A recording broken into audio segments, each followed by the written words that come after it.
Hello and a warm welcome to Federal's special program, Capital Beat. BSP chief Mayawati has fueled her war of words with Rahul Gandhi in a series of fresh tweets today, claiming that Congress worked as the BJP's B team in Delhi elections that played an instrumental role in bringing the Saffron Party back to power in the capital after 27 years. And what exactly she said, I'm just going to quote that. It's a common discussion that this time the Congress contested the Delhi Assembly elections as BJP's B team, due to which BJP came to power here. Otherwise, Congress's condition would not have been so bad in this election that the party could not even save the deposit of most of its candidates. So, this is what Mayawati has tweeted. In fact, she doubled down on the attack, asking Rahul Gandhi to look at his own party instead of pointing fingers at others, and especially at the BSP chief. And this is exactly the response to what Rahul Gandhi said yesterday. And he said, while he was speaking in an address in Raebareli, because Rahul Gandhi is on a 2 day trip to Raebareli, where he said that I cannot understand why Mayawati is not contesting elections the way she should have. And then he goes on to say, and he went on to say that even if she wants to join the India alliance now, the doors for her are open. And today's tweets of Mayawati were actually in response to what Rahul Gandhi said yesterday. So, how does one make of this war of words between Rahul Gandhi and Mayawati? And has Mayawati really closed the doors for any kind of alliance with the opposition? And what is the future of Mayawati? That is also a $1 million question. So we'll try and discuss all of this. Joining me now is Group Captain Dinesh Chandra, who's been a BSP supporter and follows the Dalit politics very closely. Thank you so much for joining, Captain Dinesh Chandra. We have Sunita Aron, a consulting editor to HT Lucknow. She's an author, political commentator. Thank you so much for joining. And we have TK Rajlakshmi, senior deputy editor from the Frontline. Thank you, Rajlakshmi, for joining. And I'll begin with Group Captain Dinesh Chandra. How would you really see this war of words between Rahul Gandhi and Mayawati? Now, has Mayawati really closed all the doors for any kind of alliance? Uh, First of all, thank you very much for inviting me after a long time. Uh, when you say Mayawati has closed the doors for any opposition party, see, in politics, what I have uh, learnt by seeing and by observing, doors are never closed. And if you see the policies, any political party policies, doors are never open for anyone. It is all for their own political benefits. And if we further analyze, it is all for the individual benefits in that party. Today, in politics, in any political party, no individual is working for the political party, no individual working for the citizens, or no individual is working for the India. They are all working for their individual interests. So, So, which in includes that Mayawati as well? Which includes Mayawati as well, Captain Chandra? exactly. Uh, I will not say it is wrong to say that I'm her follower. Throughout life, almost 37 years, I have been in Indian Air Force. So there was no question of following any party. And yes, I could not get any chance during service to vote for any political party except once in Nagpur. But yes, I have always been uh, जिसको बोल सकते हैं कि दलित चिंतक रहा हूं मैं through out my life whether in before my service और ड्यूरिंग सर्विस और after service and not only scheduled caste but whosoever is being exploited, like I fought for airmen when I felt that at some level they are being exploited. So so that is why I supported the idea of working for Dalits. Now coming to politics, Behenji says that Rahul should look at his own party first before pointing fingers at others. See, the after election analysis It is a big farce. Why I am telling this? Today we know, and I am sure, very sure, that EVMs are manipulated. I will not say hacked. EVMs are manipulated through software, through No, no. hardware.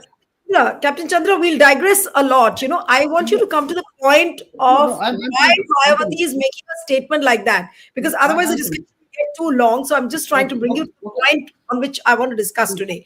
Let's come Okay, back to the political war of words between Rahul Gandhi and Mayawati. Why Mayawati has made a statement like this? Yes, okay. Everyone has to give some explanation for their defeat or for their success. right.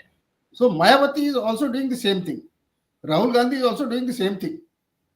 Had Mayawati joined, and everybody knows, even if she had joined, how much she would have benefited India Bloc? I doubt. Because the intellectual voter of BSP has eroded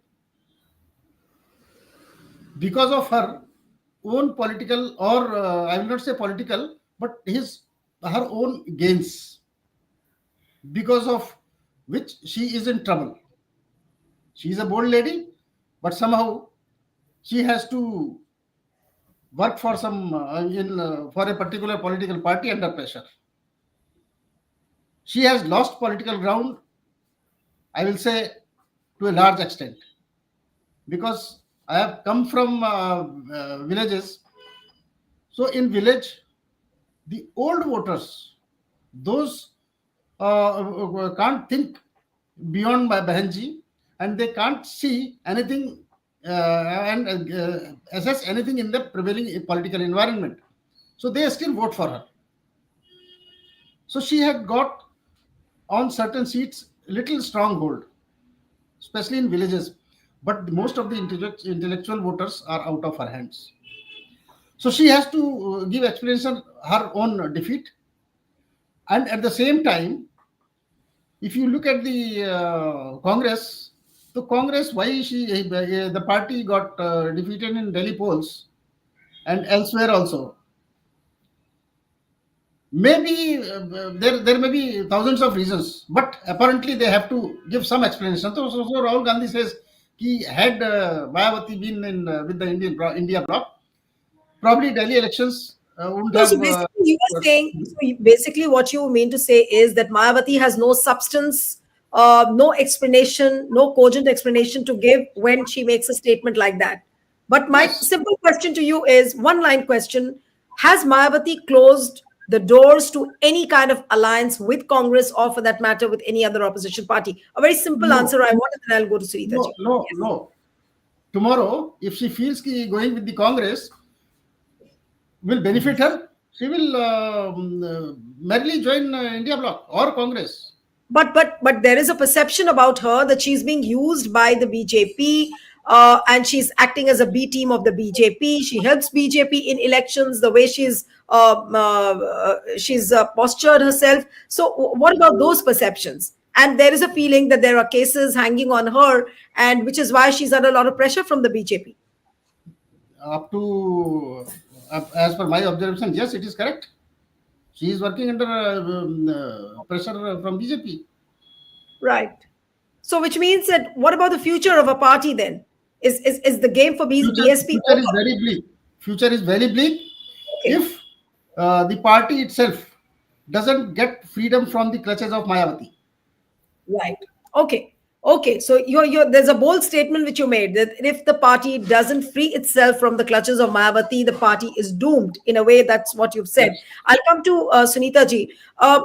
Why do you think that Rahul Gandhi made a statement yesterday? Was it like an olive branch when he said that whenever she wants to join the India Alliance, she can, the doors are open? And today, the way Mayawati has responded, how would you make of this political war of words? Okay, Nilu, I think this is not the first time when we are hearing these dialogues. Congress has been saying it, Yes. and a section of the Congress leaders in Uttar Pradesh have been demanding or they have been favoring alliance with BSP. The simple reason is that on a piece of paper, when you add votes of SP, BSP, Congress, they become a winning vote back. Now, but people are also very skeptic, very suspicious about her moves, whether she will come and help them get her votes or she'll only further damage them. Yes. So, this is just what he was saying academically. Yes, it is right because the gap between BJP and the seat of power would have increased because she still commands about 6 to 7, 8% votes, and she would have made some difference, more difference in UP, and of course in north other states also like Bihar, and no other state I think Mayawati matters, not even in Maharashtra. So two states, so already they were short of majority mark.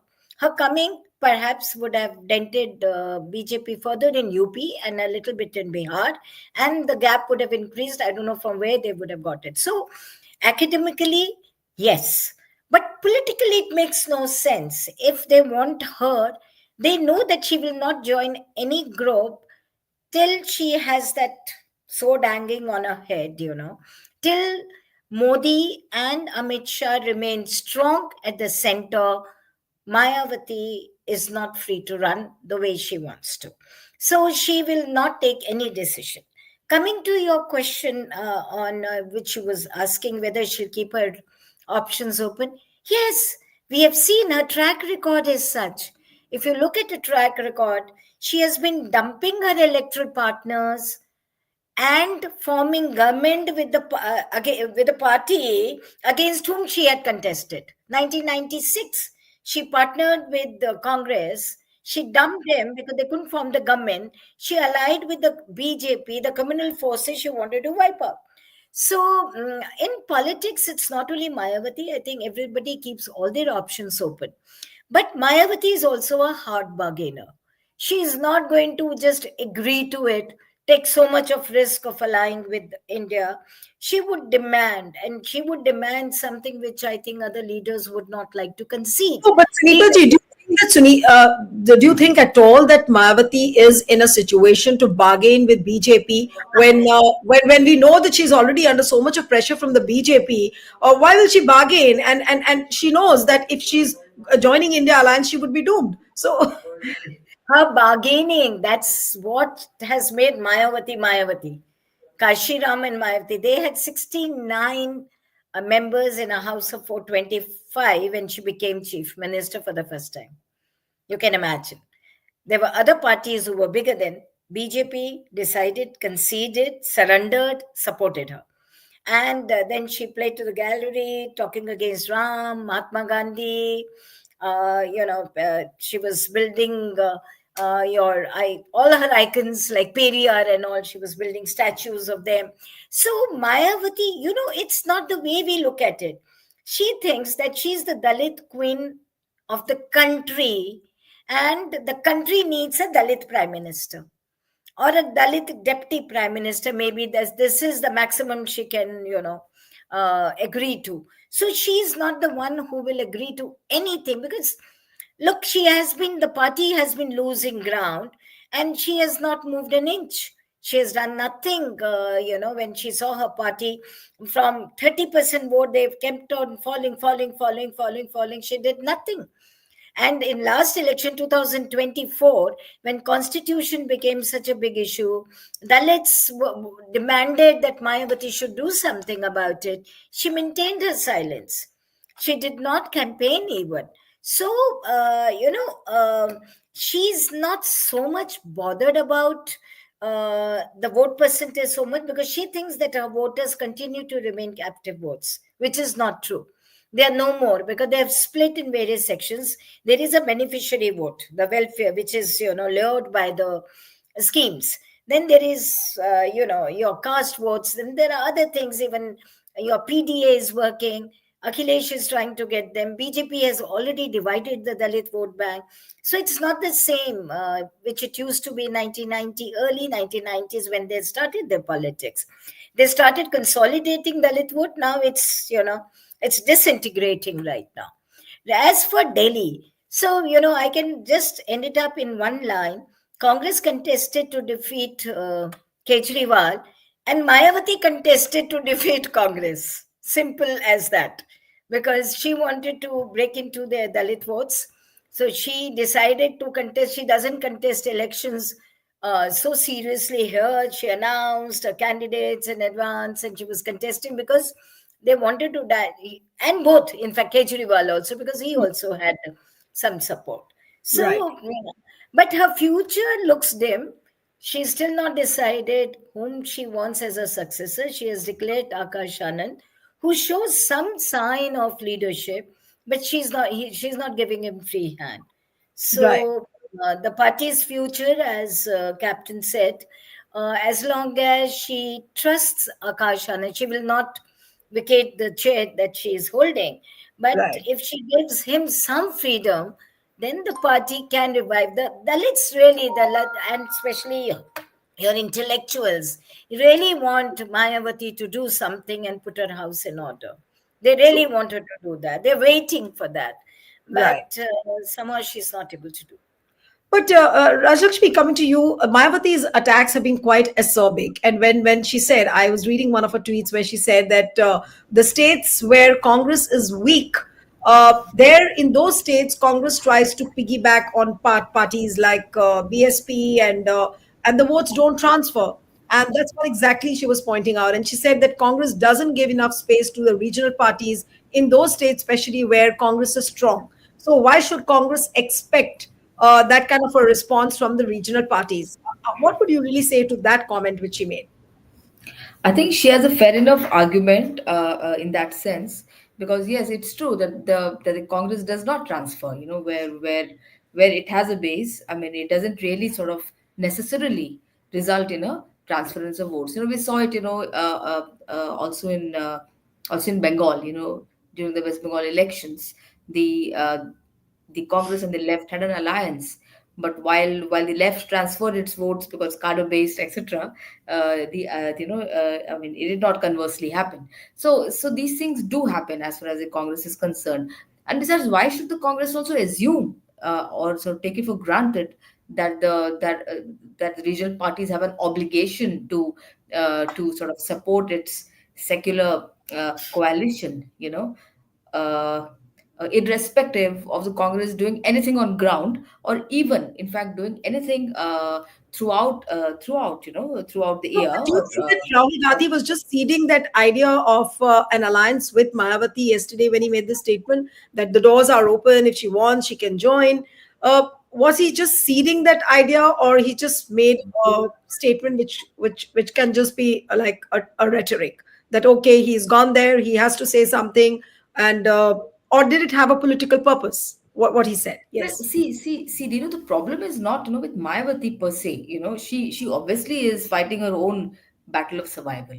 She's lost ground. She's conceded ground to the Azad party, to Chandrasekhar Azad's party. Her Yes. own base stands eroded, to a huge extent. The seats in Western UP, which the BSP won, they all have been conceded to non-BSP players and actors. So of course she still commands quite a bit, as Sunita said, of support among the Dalits, as well as and among the Dalits, I mean among the Jatavs, and she also has considerable support among the minorities, right? And she always fields Muslim candidates who really chip away into the into the votes of the Congress or the SP, and eventually the BJP gets the benefit of that. So in a sense, she's accused of helping the BJP to come to power.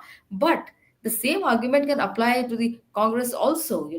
With what we saw in the Delhi elections, we saw it very clearly. I mean, here we had the Congress candidate Sandeep Dikshit. I mean, in fact, literally, feeling very happy that he defeated Kejriwal in order to get the BJP candidate come ahead. So here I think the Congress needs to do some introspection. It can't really happen like this.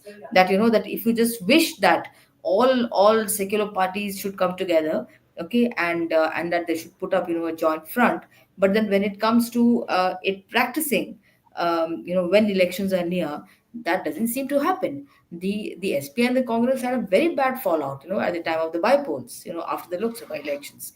They just couldn't come to any seat sharing understanding, because I think the Congress's ambitions were far ahead. it saw itself as really sort of, I mean, it got overconfident perhaps by the outcome of the results, during the Lok Sabha elections from UP. So it felt that it could sort of, but it's not been really playing the role that it's expected of it. I mean, as we have discussed on this, here before also, in terms of taking, playing the role, of a leader in in helming the True. secular coalition called the India Bloc. So Right. so here you're trying to get, Mayawati inside when you're not able to keep your flock together itself. The existing Absolutely. flock threatens Right. to come apart. You are not Right. doing anything to keep it together. And why should Mayawati care? Frankly, she's Right. she's happy as long as she doesn't have all those cases getting reopened. She Right. doesn't have the threat of going behind bars. She's happy in herself. She may contest all 488 seats, all over the country during the Lok Sabha and not win a single one. Right. Okay, but that doesn't seem to affect her so much. Yes, I Right. mean, her own political extinction would get hastened. I mean, in the process, and what legacy she leaves behind, one doesn't know, Right. and to what extent that will be carried forward. She apparently was very unhappy with her own nephew, because he Right. made certain anti BJP remarks, in the course of the elections. So Right. so she has come across as very opportunistic, actually, Right. throughout the years. So I think Right. the So, whole taking yeah, her on and attacking yeah, her actually yeah, makes no yeah. I'm sense. coming to you, Sunita ji. Yeah, yeah. Please, please go ahead. Yeah, yeah. Can I? Have Yes, you yes. finished, Lakshmi? Yeah, Okay. yeah. Yeah, yeah, No, go ahead. No, no, no, I just wanted to add one line to what you was talking about. That is transfer of votes. That is a skill that makes Mayawati very special. I think Hmm. no other political party has been able to transfer votes as they have been able to do, and that's one reason why she is in demand. Because every party thinks that if we get her, we get her votes also. But this is not the case with Congress. Congress doesn't hold that type of command That's over right. their voters to transfer them, or Samajwadi Party, or for that matter, even BJP, which is a stronger party, strongest of all. Even BJP can't transfer their votes. So this is something which is very exclusive to Mayawati, and that makes her someone who's really in demand by all political parties. I don't know if southern leaders can actually transfer their votes. I doubt.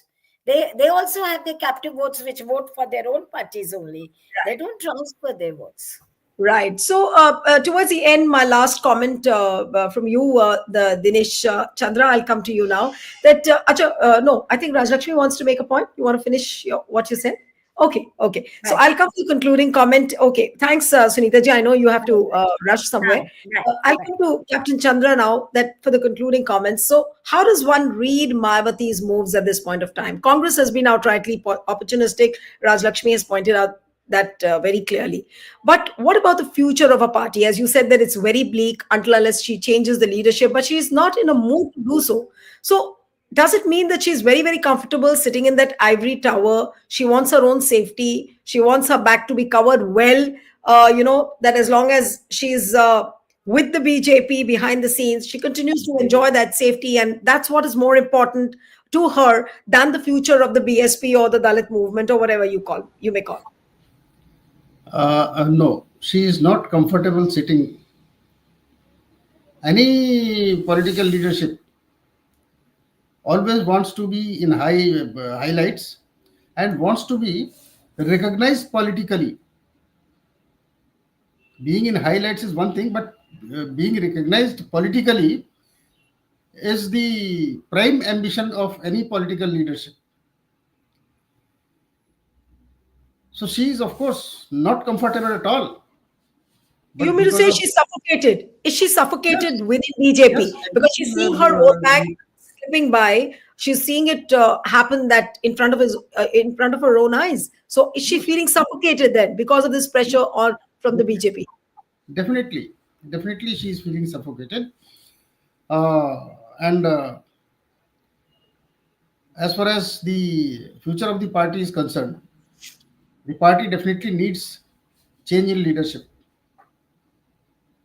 Like Raj Lakshmi ji has pointed out about the Akash Anand. that young leader has got potential. And as far as the Dalit politics is concerned, that Akash Anand has got a positive vibe towards Dalits and to No, run but the what I political. want to understand from you is that why is Mayawati so worried, or is she apprehensive about passing the baton of the party into her nephew's hands? He could be a potential candidate. He's quite able. Why is she so scared of handing over the baton to him? Again, because of the political pressure. Because of the political pressure. If Akash Anand comes to the center stage, then probably politics will again be revived.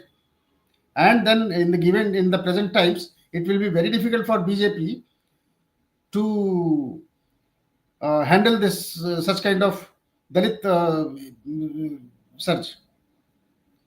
So the BSP is being handled through Mayawati because of obvious reasons.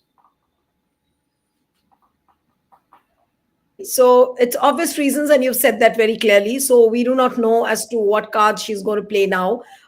We still have another 2 years for the UP elections to go by, and as far as the prospects of the party are concerned, it's relegated to Uttar Pradesh for now. But you do not know Mayawati what surprises she can come up with. Rajlakshmi, towards the end, any surprise she can bring at the last moment, though it's quite a while. I mean, it's a long. UP elections are quite far away. No, I think she has staying power. She has showed that. But in terms of but in political terms, that's not really working out as of now. I don't know. In 2 years, I think 2027 is when the UP elections is going to take place. So there is enough time. But then organizationally, how much of a hold does she continue to? Of course, she's a supremo, so she's the organization in that sense. But then this other alternate party that has come up, Chandrasekhar Azad's party, it is the same base, comprising the same base, and he seems to be in a bigger position, I think, to attract the youth, which will comprise quite a bit of the constituency in that sense electorally. And therefore I think he would command. I mean he's someone to watch out for. His candidates have won seats, and Right. he's coming out as a far more aggressive spokesperson of Dalit issues, as well as Dalit rights. Now here she has to understand, as to how long will that will her charisma alone be enough to keep the Dalit bloc together in that sense. And as Sunita also said, it's no longer a homogeneous entity. I mean, it has been, because now the BJP is also sort of attracting that constituency with all its welfare schemes, as is every other party doing. And therefore it is in danger of being fragmented, Right. and I think Dalit identity politics has become fragmented in that sense, in terms of Right. its leadership, people giving it leadership. Yeah. Right. Okay, so we'll have to end it here. Thank you so much, Captain Dinesh Chandra, Raj Lakshmi. Thank you very much. Thank you. Thank you.